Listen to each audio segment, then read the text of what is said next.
Chapter 1. The Echo in the Alley. Rain in Elarno wasn't just water, it was a solvent. It fell in thick, greasy sheets, dissolving the edges of the city, blurring the neon signs of seedy nightclubs into the solemn gray of cathedral spires. It washed the grime from the cobblestones only to reveal deeper cracks in the marble foundations of a metropolis built on secrets. Tonight, the rain was a shroud, and Silas Vieri wore it like a second skin. He moved through the downpour not as a man, but as a part of the city's decay. For 2 decades, he had been the Vieri family's ghost, a specter summoned to correct imbalances. His work was quiet, precise, and absolute. He was a force of nature in a city that had forgotten what nature felt like. Tonight's work was meant to be simple, another name on a long, forgotten list, Elena Marlowe, a journalist whose curiosity had become a liability. From the rooftop opposite her 4th-floor apartment, Silas watched her through the unforgiving lens of his rifle scope. The room was sparsely decorated, books stacked high against one wall, a corkboard overflowing with newspaper clippings and connected by a spiderweb of red yarn, a half-empty mug of coffee steaming beside a flickering laptop screen. She was focused, her brow furrowed in concentration. He had been observing her for 3 days, learning the rhythm of her life. The early morning runs through the smog-choked park, the late nights spent chasing whispers in smoke-filled bars, the way she clutched the silver locket around her neck when she thought no one was watching. She was predictable, an ideal target. His instructions were clear. Don Marco Vieri, the aging patriarch who saw betrayal in every shadow, had ordered the hit himself. "She gets too close to the banking records, Silas," the old man had rasped, his voice thin as onion skin. "Make it look like a mugging. Untraceable. As always. As always." Silas exhaled, his breath a small puff of vapor in the cold night air. His finger rested on the trigger, the cold steel of familiar comfort. He had the shot. A clean line through the rain-streaked window. It would be over in less than a heartbeat. A soundless crack, a brief shattering of glass, and the story of Elena Marlowe would end with a final, unpublished period. But he waited. Something felt off. It wasn't a flaw in the plan or an unforeseen variable. It was a dissonant note in the otherwise perfect symphony of the hunt. He had dismissed it as fatigue, a ghost of a conscience he'd thought he'd buried years ago. Yet, as he watched her, the feeling persisted. It was in the determined set of her jaw, a familiar stubbornness that plucked a string deep within his hollowed-out soul. Elena stood up, stretching as she walked to the window. She pushed it open, letting the damp, metallic air of Elarno fill her small apartment. She leaned on the sill, looking out not at the city, but up at the oppressive, starless sky. The faint glow of the streetlights below caught the silver locket, making it glint. He adjusted his scope, zooming in, not on her face, but on the piece of jewelry. It was old, tarnished at the edges, with a delicate filigree pattern he knew better than the lines on his own hand. His heart, a dormant, useless organ, gave a painful lurch. Engraved on the surface, almost worn smooth by time and touch, were 2 letters intertwined. SV. Silas Vieri. The world tilted. The rain-swept cityscape blurred into an incoherent smear of light and shadow. The rifle in his hands suddenly felt alien, a ton of dead weight. 20 years of emotional scar tissue ripped open in an instant, exposing a nerve so raw it threatened to cripple him. He saw not the target, Elena Marlowe, but a different woman's face, a memory he had ruthlessly suppressed. A woman with the same determined jaw, the same fire in her eyes, a woman to whom he had given that very locket on a rain-slicked night, just like this one, before he vanished from her life forever to protect her from his own. He couldn't breathe. The ghost, the killer, the infallible instrument of the Vieri family, was choking on a memory. His mission parameters evaporated. Don Marco's orders turned to ash in his mind. There was only the locket, the girl, and a chasm of 20 lost years. He abandoned the rifle, leaving it on the rooftop like a shed skin. He had to get closer. He had to be sure. His movements, usually fluid and silent, were now jagged, desperate. He descended the fire escape, his boots clanging softly against the wet metal, each step an echo of his own damnation. He found her in the alleyway behind her building, disposing of a small bag of trash. The rain plastered her dark hair to her face. She didn't hear him approach over the roar of the city, not until his shadow fell over her. She gasped, spinning around. Her eyes, wide with fear, locked onto his. They were her mother's eyes. For the first time in his career, Silas Vieri stood before a target without a weapon in his hand, without a plan in his head. He was a killer without a cause, a ghost haunted by his own flesh and blood. "Who are you?" she demanded, her voice trembling but defiant. He couldn't form the words. The name Silas was a lie, a brand burned onto him by the Mafia. The name he was born with was a forgotten whisper. He took a step forward, his hand raising instinctively, not to harm, but to reach for the locket. She flinched back, mistaking the gesture. In her panic, her coat fell open, and the locket swung free, catching the dim light. SV. It was real. The rain fell harder, a torrent of icy needles against his skin. The alley seemed to shrink, the brick walls closing in. He had come here to take a life, to erase a threat. But looking at the woman before him, the impossible truth hanging between them on a silver chain, he realized he hadn't found his target. He had found the only thing he had ever truly lost. He lowered his hand, his carefully constructed world shattering into a million pieces. The ghost was gone. In his place stood a man facing a choice he never knew he had. The silence in the alley stretched for an eternity, broken only by the sound of the rain and the frantic beating of two hearts. He had 1 second to act before she screamed, before the world came crashing down. And in that second, the deadliest killer in Elarno asked himself a question he hadn't dared to consider in 20 years. What have I done? Chapter 2, A Death in Ink. The seconds stretched into a lifetime. Elena's training screamed at her to react, to run, to fight, to pull the compact SIG sour from her purse. But the man's eyes held her captive. They weren't the cold, dead eyes of the predator she had studied in grainy surveillance photos. They were shattered, reflecting a storm of some ancient, buried grief. His stillness was more terrifying than any threat. Then he moved. Faster than she could track, he closed the distance. His hand didn't go for her throat, but for her arm, his grip a manacle of iron. It wasn't brutal, but it was absolute. "Not a sound," he rasped, his voice like gravel in ruin. "They sent me to kill you. Right now, I'm the only reason you're still breathing." The words were a splash of ice water. Her fear, raw and genuine, warred with the cold calculus of her mission. This was it. The hook was set. But the man holding her was not the emotionless killer in her dossier. He was unraveling. He pulled her from the alley, plunging them into the labyrinthine network of Elarno's forgotten passages. They moved through corridors of dripping brick and rusting iron, the stench of decay and stagnant water thick in the air. He navigated the darkness with an unnerving familiarity, one hand clamped on her arm, the other holding a small, snub-nosed pistol fitted with a suppressor. He was a creature of these depths, and he had dragged her into his world. After several minutes of near-silent, rapid movement, he stopped, pulling her into a recessed doorway reeking of stale gin. He produced a burner phone, its screen the only light in the suffocating dark. He dialed a single number. "It's me," he said, his voice flat, all traces of his earlier turmoil erased. "I need a replacement. District 7 morgue, the unclaimed. Female, dark hair, roughly my height." He listened for a moment. "No questions, Enzo. Just a body. And a cleanup crew for the alley behind the Orpheum Theater.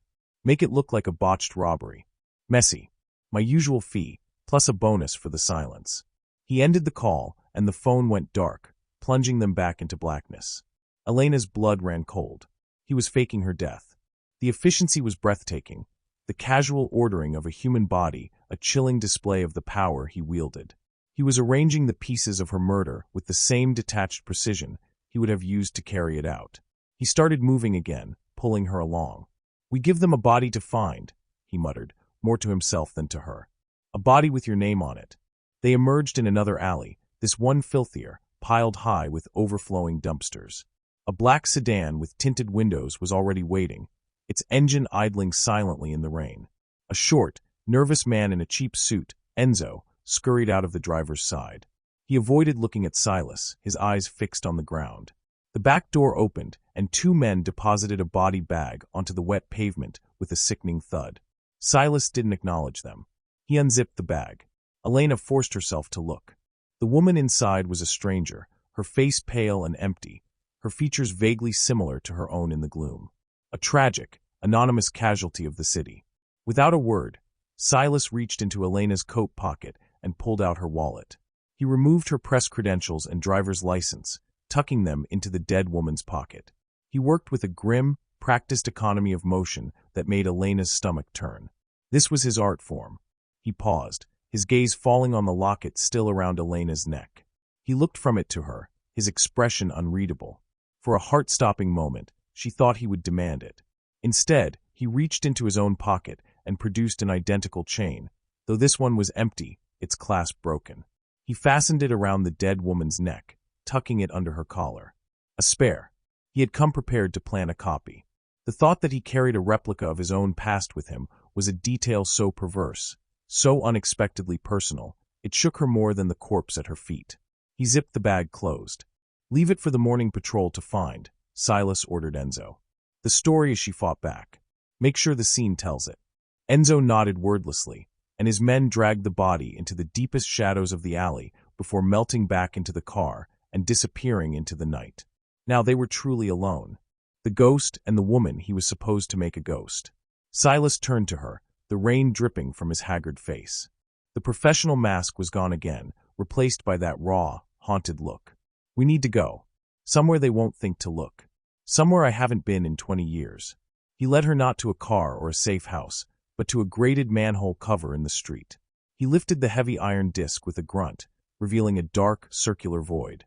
"Down," he commanded. The descent was into the city's ancient sewer system. The tunnels were vast and cathedral-like, a marvel of forgotten engineering. The only sounds were the rush of water in the central channel and their echoing footsteps. He didn't use a light, navigating the oppressive darkness by memory alone. She followed, the mission a distant hum beneath the immediate, visceral reality of her situation. She was in the belly of the beast, being led by the beast himself. They walked for what felt like miles, finally stopping at a rusted ladder that ascended into blackness. At the top was another manhole, and when Silas pushed it aside, they were not in a street, but inside a building. The air was cold and still, carrying the scent of dust and petrified stone. Silas used a lighter to ignite the wick of a single oil lantern on a nearby crate. The flame sputtered to life, casting a weak, golden glow across an immense, cavernous space. They were in the nave of a derelict cathedral. Stone angels with broken wings stared down from the shadowed ceiling, and moonlight struggled through a shattered rose window high above, illuminating dancing dust motes. "No one comes here," Silas said, his voice echoing in the hallowed silence. "The Undercroft was condemned after the last quake. The Vieri family thinks it's nothing but rubble and ghosts." He looked around the decaying sanctuary. "They're half right." He finally released her arm. The sudden absence of his touch left her feeling strangely untethered. He stood before the crumbling altar, his back to her, a hulking silhouette against the faint moonlight. The lantern light flickered across his face, carving deep shadows into the lines of exhaustion and regret. He looked less like a killer and more like a penitent sinner in his own private hell. Elena stood shivering, drenched and disoriented, her mind racing to process the night's events. She had infiltrated the syndicate. Her target had taken the bait and was now protecting her. The mission was, by all accounts, a success. Yet, standing in the oppressive silence of this dead church, staring at the broken man who believed he was her father, she felt no triumph. There was only the cold weight of the deception and the terrifying, unspoken question that now hung between them in the darkness. What happens now? Chapter 3. A Name in the Dust. The silence in the ruined cathedral was a living thing, heavy and ancient. It was broken only by the rhythmic drip of water into a puddle near the far wall, each drop a tick of a clock counting down to an unknown reckoning. Elena's clothes were soaked, a cold second skin that leached the warmth from her bones. She wrapped her arms around herself, a futile gesture against the chill that had nothing to do with the temperature. Silas stood by the altar, his broad back a wall of shadow. He had not moved, had not spoken. He was a statue of grief, and she was the unwelcome pilgrim in his forgotten shrine. She needed to take control, to steer the situation, but her training felt a world away. Here, in the heart of his desolation, she was just a woman, alone with a killer. Finally, he stirred. He turned, not to face her, but to a pile of rotting crates in a side chapel. He pried one open with a groan of protesting wood and pulled out a dusty, oilskin-wrapped bundle. He walked back towards her, his heavy footsteps echoing in the nave. He stopped a few feet away and tossed the bundle at her feet. "They're old, but they're dry," he said, his voice a low rumble. "Change. You'll freeze." He turned his back again, affording her a semblance of privacy. She fumbled with the knots, her fingers numb. Inside were a pair of rough wool trousers and a thick, moth-eaten sweater. They smelled of dust and time. As she quickly changed, shedding her wet clothes, she watched him. He moved to the center of the nave and began clearing a small space on the stone floor, his movements deliberate, methodical. He was building a fire, arranging splintered pieces of a fallen church pew with the same care he might arrange the components of a bomb. "The locket," he said, his back still to her, the question hanging in the cold air. "Where did you get it?" This was the moment, the first real test. Her heart hammered against her ribs, a frantic bird in a cage. She had rehearsed this. She had lived this lie in her mind 1,000 times. Now she had to give it breath. "My mother gave it to me," she said, her voice steadier than she felt. "She told me to keep it always. She said it belonged to my father." Silas stopped what he was doing, his hand hovering over a piece of wood. The silence stretched again, taut and fragile. "Your father," he repeated, the words hollow. "What did she tell you about him?" "Not much," Elena replied, pulling the thick sweater over her head. The wool was scratchy against her skin. That he was only in her life for a short time. That he was complicated. That he had to leave to keep her safe.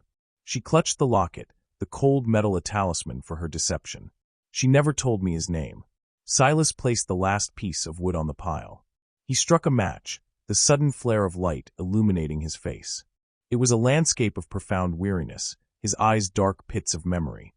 He lit the kindling, and a small, hungry flame began to lick at the dry wood. "Her name," he said, his voice cracking just once on the first word. "Was it Annalisa?" The name hit Elena like a physical blow. It was the correct name, pulled from the deepest, most classified parts of the investigation. A ghost from Silas's pre-mafia life. Hearing him say it, imbuing it with such a weight of loss, made the lie feel dangerously, poisonously real. She manufactured a sharp intake of breath, letting her eyes widen. How did you know that?" she whispered, letting a carefully measured tremor enter her voice. He finally turned to face her fully. The small fire cast dancing shadows across the floor, across the broken saints on the walls, across the chiseled planes of his face. His expression was one of absolute, soul-crushing certainty. "Because I gave it to her," he said, his eyes locked on the locket in her hand. "On the night I left. The night I erased myself from her life so that my world would never touch hers." He took a half-step towards her, his hands clenched into fists at his sides. "I did it to protect you both. But my world found you anyway." The confession was raw, torn from a place of deep, unhealed trauma. This wasn't a trick or a manipulation. This was the truth as he knew it, and its power was staggering. He believed it with every fiber of his being. He believed her. The professional in Elena registered a victory. The woman felt a pang of something akin to shame. "So she trailed off, playing the part of the stunned, disbelieving daughter. "My name is Silas Vieri now," he said, the name tasting like ash in his mouth. "It's the name of a ghost. The man who was your father. I buried him a long time ago." The fire crackled, filling the silence. They were no longer just a killer and his target. They were a father and a daughter, standing in the ruins of a life he had abandoned. The roles were set, the stage was theirs. "The family, the Vieris," Silas continued, his voice hardening as he returned to the present danger. "Don Marco will get the report of the mugging. He'll believe it for a day, maybe 2. But he's a paranoid old man. He'll send someone to confirm, to dig into your life, to find loose ends. When he finds none, he'll get suspicious. No one is ever that clean." He looked around the crumbling cathedral. "We can stay here for a while. It's the one place in this city they have forgotten." He gestured to a row of intact pews in the transept. "Get some rest. We'll need it." Elena nodded, her mind a whirlwind of mission parameters and unexpected emotion. She retreated to the pew, the polished wood cold beneath her. She curled up on the hard bench, facing away from him, clutching the locket. The lie felt heavy in her hand, a cold, dense weight. She could feel his eyes on her, not the predatory gaze of a hunter, but the watchful, protective stare of a father. A father she had fabricated. She had done it. She had breached the fortress. The ghost was compromised. He was her asset now, her shield. Her mission was advancing perfectly. But as she lay there, feigning sleep in a dead church, with the sound of a crackling fire and the soft breathing of the monster who thought he was her father, she felt a profound and unsettling shift within herself. The clear, sharp line between the mission and the method had begun to blur. She had baited a monster, but in his eyes, she saw not a beast, but a man haunted by a love he had sacrificed. And for the first time, She wondered what it would cost to become the punishment for a crime he had committed out of love. Chapter 4. The Scent of Betrayal. Sleep was a luxury neither of them could afford, but exhaustion was a relentless creditor. Elena drifted in a shallow, restless state, the hard pew a poor substitute for a bed. Every creak of the decaying cathedral, every gust of wind whistling through the shattered rose window, snapped her to attention. She was acutely aware of Silas's presence. He sat by the fire, a sentinel in the gloom, cleaning his pistol with slow, meticulous movements. He never seemed to sleep. He just watched. She woke to the smell of stale coffee.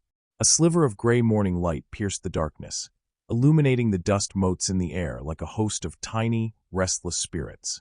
Silas was standing over her, holding out a dented tin mug. "There's a cistern in the crypt," he said. "Clean water. I found an old sterno stove in the rectory kitchen." She sat up, her body aching from the cold and the hard wood. The coffee was bitter and weak, but it was warm. She drank it gratefully, her eyes scanning his face. In the dim morning light, he looked older, the lines around his eyes deeper. The ghost had a face, she realized, and it was etched with a profound, bone-deep weariness. "What's the plan?" she asked, her voice raspy. "We wait," he answered, turning to stare at the faint light filtering through the window. "We let the city absorb your death. Let the story settle. Then we find a way out of Elarno. New identities. A new life. Somewhere the Vieri name is just a bad memory. A new life." The words were a bitter irony. Her entire life for the past 2 years had been a carefully constructed fiction designed to end his. There was no new life for her. There was only the mission. "And you," she pressed, testing the boundaries of their new dynamic. "You just walk away. After 20 years. He looked at her, and for a fleeting moment, she saw a flicker of the man he might have been before the Vieri family had claimed him. 20 years of being a weapon is long enough," he said softly.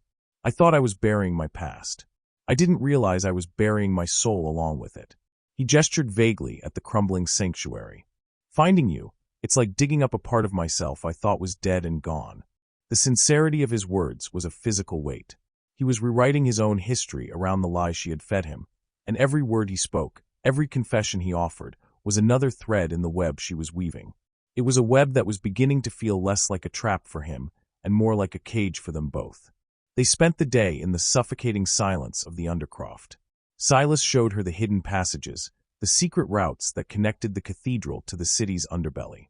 He moved through the darkness with a predator's grace, a creature perfectly adapted to his environment. He explained how the city's forgotten infrastructure was his true home, the veins and arteries through which he moved unseen and unheard.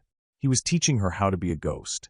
As dusk began to settle, painting the interior of the cathedral in shades of bruised purple and gray, Silas stiffened. He was listening, his head cocked, his body utterly still. Elena heard nothing but the wind. "Someone's in the Undercroft," he whispered, his hand instinctively going to the pistol tucked into his waistband. "They're not supposed to be here." He extinguished the small fire with a handful of dust, plunging them into near-total darkness. He pulled her into the shadows of a confessional booth, the wood old and smelling of incense and fear. "Stay here. Don't make a sound." He melted into the darkness, his form disappearing completely. Elena's heart pounded against her ribs. This wasn't part of the plan. Her handlers knew her location, but they wouldn't move in yet. It was too soon. So who was down here? She heard a faint scuffling sound from the direction of the nave, followed by a low murmur of voices. She strained to hear, her training kicking in. "Told you he had a hole down here," a gruff voice said. "The old man's getting jumpy. Wants to know why the Marlowe hit was so sloppy." "It's Silas," another voice replied, laced with a nervous tremor. "It's never sloppy. Something's not right. He's been off for weeks." Vieri's men. Don Marco was already suspicious. They were here, in his sanctuary. A beam of a flashlight cut through the darkness, sweeping across the pews, across the broken altar. Elena shrank back into the confessional, holding her breath. The light passed over her hiding place, a blinding white slash that made her heart leap into her throat. Then she heard a sound that was not quite a sound, a soft, wet thud, followed by a choked gurgle. The flashlight beam clattered to the floor, its light now pointing at the ceiling, casting a wild, dancing circle of illumination. The second man yelped in surprise. "Leo, what the hell was that?" Silence. "Leo," the man called out again, his voice tight with panic. He took a hesitant step forward, his own flashlight beam cutting a nervous path through the gloom. From the darkness above, something dropped. It was Silas. He descended from the choir loft like a vengeful angel, landing silently behind the second man. Before the man could even turn, Silas's arm snaked around his throat, cutting off his scream. There was a brief, violent struggle, the sound sickeningly intimate in the echoing silence. A sharp crack, and then the second body fell to the stone floor. Silence returned, absolute and terrifying. Silas emerged from the shadows, dragging the two bodies into the center of the nave. He moved with a cold, terrifying efficiency. The hesitation, the grief, the paternal instinct, it was all gone. This was the ghost of Elarno, the Vieri's deadliest killer, at work. And it was the most horrifying thing she had ever witnessed. He stood over the two men, his chest heaving, his face a mask of cold fury. He had killed them not just to protect himself, but to protect her. He had slaughtered his own to preserve the lie she had created. He looked up, his eyes finding her in the darkness of the confessional. The fire was gone from them, replaced by a chilling emptiness. "They know," he said, his voice flat and devoid of emotion. "Don Marco knows the girl in the alley wasn't you." He ran a hand over his face, a tremor in his fingers. "They smelled the lie. My lie." He walked towards her, and for the first time since he had found her in the alley, Elena felt a surge of genuine, unadulterated fear. The man who had been her protector, her fabricated father, was gone. In his place stood the monster she had been sent to destroy. And that monster now knew he had been betrayed. He just didn't know it was by her. "We have to go," he said, his voice a low, dangerous growl. "Now, before they send more." He grabbed her arm, his grip bruising. "The city is no longer safe. For either of us." As he pulled her towards a dark passage behind the altar, Elena looked back at the two dead men lying in a pool of shadow on the cathedral floor. The mission was spiraling out of control. The lines were not just blurring, they were being erased in blood. She was trapped in the wreckage of his life, a prisoner of the very man she was supposed to be hunting. And as he dragged her deeper into the darkness beneath the city, she realized with a sickening certainty that the ghost of Elarno was not the only one being haunted. Chapter 5, Echoes in the Umbra. There was no time for questions, no room for hesitation. The Undercroft, once a sanctuary, was now a tomb waiting to be sealed. Silas dragged her into the labyrinth beneath the cathedral, his grip on her arm unrelenting. The darkness they moved through was different now. It was no longer a shield, but a suffocating shroud, pregnant with the threat of unseen enemies. "Stay close. Don't make a sound," he commanded, his voice a low growl that vibrated through the stone tunnels. The grief-stricken father was gone, replaced by the pure, terrifying instinct of the hunted. Every shadow was a potential ambush, every drip of water a footstep. He moved with a coiled, violent energy, his head on a constant swivel, his pistol now a permanent extension of his hand. Elena stumbled to keep pace, her mind reeling. The image of the two men, their lives extinguished with such brutal finality, was burned onto the inside of her eyelids. She had profiled Silas Vieri as a ruthlessly efficient killer, a sociopath devoid of empathy. But watching him kill men from his own side, men who were likely his colleagues for years, was different from reading a sterile report. He had moved with the ferocity of a cornered animal protecting its young. The chilling part was that she was the young he was protecting. She was the lie that had turned his world into a slaughterhouse. They emerged from the sewers into the grimy underbelly of the industrial sprawl, a sprawling, anonymous district of rusted metal and perpetual chemical smog. The air was thick with the tang of ozone and bitter fumes from the Factoria stacks that clawed at the perpetually overcast sky. Here, faces were gaunt and eyes were averted. No one asked questions. It was a district built for ghosts. Silas led her to a tenement block that seemed to sag under the weight of its own misery. They climbed 6 flights of stairs in a urine-scented stairwell, the only light coming from a single, flickering bulb on the landing below. He stopped at a door marked only with a faded, peeling number 7. He didn't use a key. Instead, he knocked, a complex, rhythmic pattern of taps and pauses. After a long moment, a series of clicks echoed from within, and the door swung inward on its own. It was a dead man's switch, a hydraulic release rigged to a timer. If he didn't reset it every 12 hours, the door would lock permanently. It was the bolt hole of a man who never expected to return. The apartment was a single, Spartan room. A narrow cot, a small table with one chair, and a window that looked out onto a brick wall. A thin layer of dust covered everything. This was not a home. It was a waiting room between life and death. Silas immediately went to the window, peering through a tiny gap in the grime. "They'll be checking the rail stations, the spaceport, the highways," he said, his voice tight. "The Dawn will lock this city down. He won't let the insult of my betrayal stand. He'll want my head, and he'll want the journalist who turned me." He turned from the window, and for the first time, Elena saw the immense pressure beginning to fracture his iron control. He ran a hand through his hair, his movements jerky. He was a master planner, a strategist who saw every angle, but he had been caught off guard. His carefully balanced world of violence and control had been upended by an emotion he thought he had purged. "This was never supposed to happen," he muttered, pacing the small room like a caged wolf. "I was supposed to be a ghost. No connections. No past." He stopped and looked at her, his eyes wild with a cocktail of fury and fear. "He thinks you turned me. That you're some kind of agent, a plant. He'll have his men torture you for information when they find you." The irony was so sharp it was almost comical. Don Marco's paranoia had led him to the exact truth, but for all the wrong reasons. "I'm not an agent," Elena said, the lie tasting foul in her mouth. "I'm a journalist. That's all." Silas just stared at her, his gaze intense.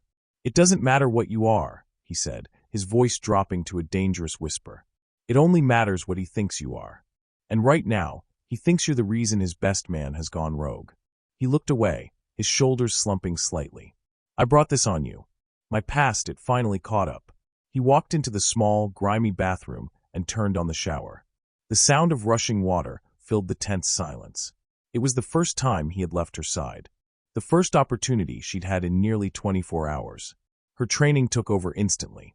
She pulled out the burner phone Silas had given her, a simple, untraceable device. It wasn't standard federal equipment, but her handlers had a back door, a way to intercept a signal from this specific model if she activated a unique sequence. Her fingers flew across the keypad, typing a prearranged string of nonsensical characters that was actually a coded message. Story believed. Asset unstable. Hostile. Burned in Elarno. REQ extract. Urgent. The message was cold, clinical. It reduced the man in the next room, the father, the killer, the protector, to an asset. It reduced their bloody, desperate flight to a mission status update. She hovered her thumb over the send button. She could hear the water drumming against the shower stall. He had killed for her. He was planning to sacrifice everything for her. And she was about to betray him completely. The shower shut off. Panic seized her. She had seconds. Her thumb slammed down on the button. A tiny icon on the screen confirmed the message was sent. She deleted the draft, wiped the sent folder, and shoved the phone back into her pocket just as the bathroom door opened. Silas stood in the doorway, wrapped in a towel, steam billowing out around him. He looked at her, his eyes narrowed with a flicker of suspicion. He had heard the silence.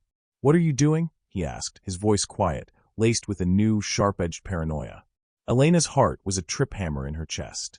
She held his gaze, forcing a look of weary innocence onto her face. "Just waiting," she said. "Thinking. About my mother. About you." She didn't know if he believed her. The air was thick with unspoken questions, the dust motes dancing in the silence between them. He had saved her life, and she had just signed his death warrant. And as he stood there, watching her, she realized the most dangerous part of her mission wasn't the mafia closing in. It was the man standing 6 feet away, who was beginning to look at her not just with the love of a father, but with the cautious, deadly eyes of a killer who was starting to suspect that he was not the only ghost in the room. Chapter 6. The Judas Kiss. The suspicion in Silas's eyes was a physical thing, a shard of ice in the suffocating air of the small room. Elena held his gaze, her own reflection staring back from the dark, assessing pupils of a killer. Her mind raced, sifting through a dozen possible lies before landing on the one that was closest to a truth. She let her shoulders slump, allowing the exhaustion and fear she'd been suppressing to flood her expression. "I'm scared," she whispered, her voice fragile. "Everything is happening so fast. Those men, the cathedral, this place." She looked around the grimy, soulless room. I feel like the world is ending, and I don't even know the man standing in front of me." She looked back at him, letting a single, genuine tear trace a path through the grime on her cheek. "I'm sorry. It's just a lot." She saw the shift in his eyes. The hard, paranoid edge softened, replaced by a flicker of guilt. The killer receded, and the father returned. He had no defense against this kind of vulnerability, especially a vulnerability he felt responsible for creating. "You're right," he said, the tension leaving his body. He sighed, a sound that seemed to carry the weight of 2 decades. "It is a lot." He walked over to the cot and sat down heavily, the frame groaning in protest. "There's nothing I can say to make it right. But I can keep you safe. I swear that on your mother's memory." The words, meant to be a comfort, were a fresh sting of guilt. The day passed in a slow, agonizing crawl. The single window showed them nothing but brick, the passage of time marked only by the shifting angle of the faint light that made it into the alleyway below. They were suspended in a timeless, dust-filled purgatory. They didn't speak much. The silence was a tapestry woven with their shared tension and unshared secrets. Late in the afternoon, Silas spoke, his voice quiet, distant. "She loved the rain," he said, staring at the grimy windowpane. "Annalisa. She said it washed the city clean, made it new again." He gave a short, bitter laugh. "She always saw the good in things, even in a place like Elarno, even in a man like me." He turned his head slightly to look at her. "You have her eyes. That same fire. I saw it in the alley. It's why I stopped." Elena said nothing. She just nodded, her throat tight. He was handing her the pieces of a life that wasn't hers, building a history for them out of ghosts and memories. Every word he spoke was a gift, and every word was a stone she was using to build his tomb. As evening bled into night, the burner phone in her pocket buzzed silently. A single, short vibration. Silas was at the sink, meticulously washing the 2 tin mugs they had used. His back was to her. Her hands trembled as she pulled out the phone. It was a text from an unknown number, a string of marketing nonsense about a casino promotion. But embedded in the text was the code. "Win big at the Midnight Star Casino. Your lucky numbers for Pier 7 are 12 o'clock, 2400 hours. Your ship is coming in. Reply stop to unsubscribe. Extract denied. Guide him to Pier 7. Midnight tomorrow. Your ship is coming in." The message was a death sentence. Not for her, but for him. Her handlers weren't extracting her. They were using her. They wanted the ghost delivered, and she was to be the bait. The cold, professional reality of her mission crashed down on her with suffocating force. She wasn't a federal agent in control. She was a lure on a line, and they were about to reel in the shark. She quickly deleted the message, her mind spinning. Pier 7. How could she get him there?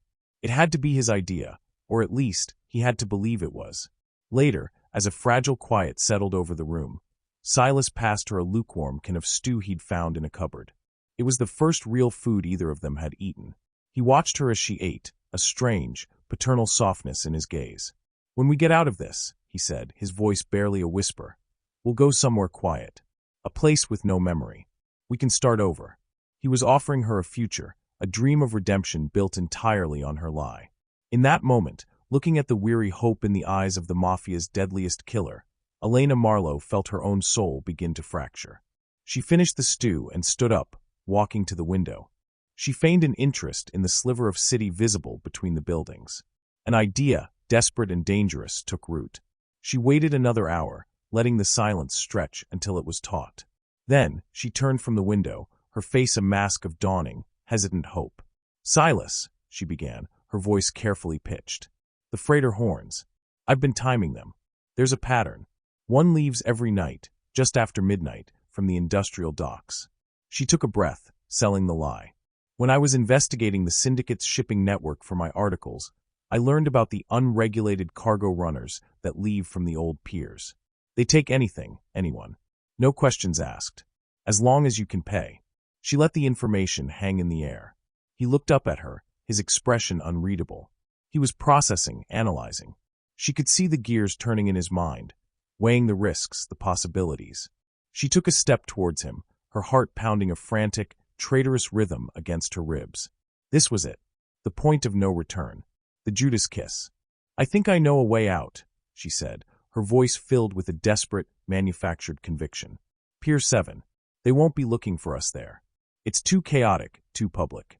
We could be gone before the city even wakes up." He stared at her, his gaze searching her face for any sign of deception. For a long, agonizing moment, the fate of his life, and what was left of her soul, hung in the balance. The hope she offered was a poison apple, and she could only pray he was desperate enough to take a bite. The first part of her mission was over. The final, bloody act was about to begin. In the decaying heart of Elarno, a ghost had learned to hope. For the first time in 20 years, Silas Vieri was not running from his past, but towards a future, a fragile, impossible dream of a life beyond the reach of the blood and shadows that had defined him. This dream had a name, Elena. A daughter he believed was a second chance, a path to a redemption he never thought he deserved. He had killed his own, burned his bridges, and abandoned the only life he knew, all for her. The name of the woman he once loved, Annalisa, was a silent prayer on his lips, and this girl, with her mother's eyes, was the answered sermon. For federal agent Elena Marlowe, the mission had become a confession. Every shared silence was a tightening of the noose, every word of comfort a twisting of the knife. She had successfully infiltrated the impenetrable fortress of the Mafia's most feared enforcer, not with force, but with a whisper of a forgotten love. She had turned the Vieri family's greatest weapon against them. The mission was a success. But as she watched the monster she was sent to destroy reveal the broken man within, she found herself trapped in the wreckage with him.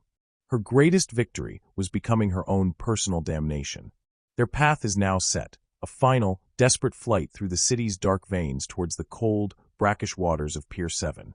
For one, it is a gateway to freedom. For the other, it is a kill box. The ghost of Elarno believes he is saving his daughter. The agent knows she is leading a man to his slaughter.